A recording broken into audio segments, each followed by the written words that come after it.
Right now, I'm at Seedorf train station. My train arrives in just 10 minutes. Now I'm at the Seedorf train station, and the view here is just incredible.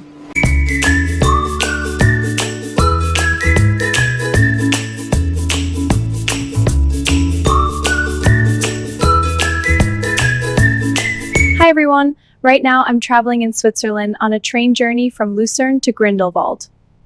This route is around 32 miles, and the train ride usually takes about 2.5 to 3 hours, with one change, mostly at Interlaken Ost.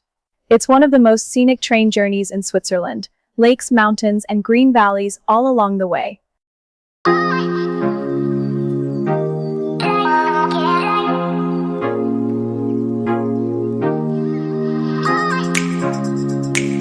I'm heading to Grindelwald.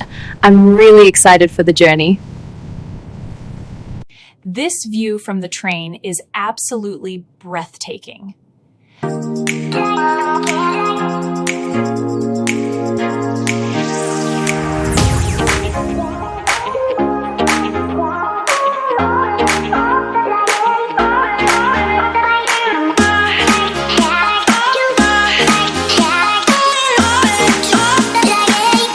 I've been walking for a few miles, and now I've reached this open field.